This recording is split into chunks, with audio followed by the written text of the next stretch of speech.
Hi, I'd like you to join me, Terry McCosker, as we look at some of the issues facing our finite world.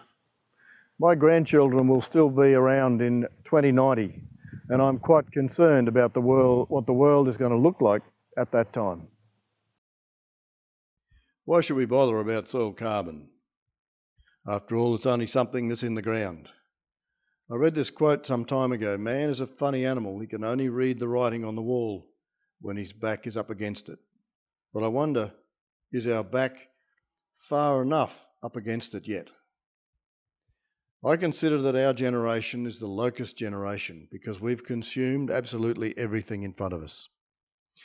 We've got a world population growth that over the last 200 years has added over 6 billion people, and we're headed to about 9 billion people by 2050. It's considered that we have either reached or around about peak oil. In other words, a lot of our non-renewable energy resources are now starting to diminish relative to the rate at which we're using them. And is there peak phosphorus in the world? The data would indicate that perhaps we've passed peak phosphorus as well. And that's a very scary thing for agriculture, which relies very heavily in all aspects of production on having phosphorus as a key element. Is there peak ecological water? We could consider, if we look at some of the major aquifers of the world, the Ogallala aquifer in the US, the Saudi Arabia aquifer, the North China Plain aquifer, and many, many aquifers in India. They're non-renewable fossil water.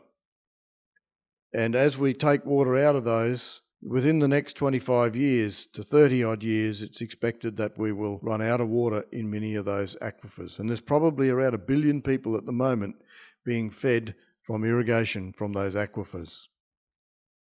Is there peak human health? Today's generation is the first generation in US history not expected to live longer than their parents. And that must be some indictment on the way we're doing things today. Have we reached peak agricultural land? We're currently losing agricultural land at the rate of about 17 million hectares a year to erosion and desertification.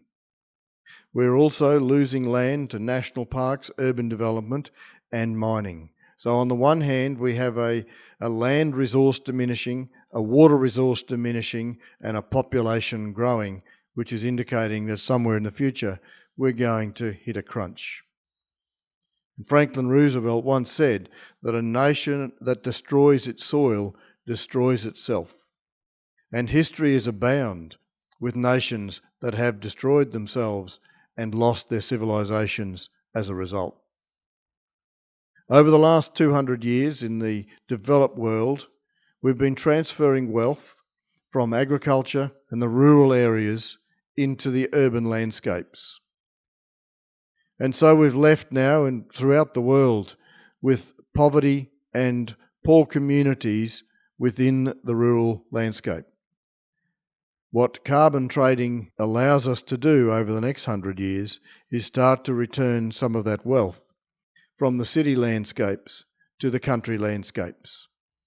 And in the next sessions, we'll talk a lot more about how we can actually achieve that goal.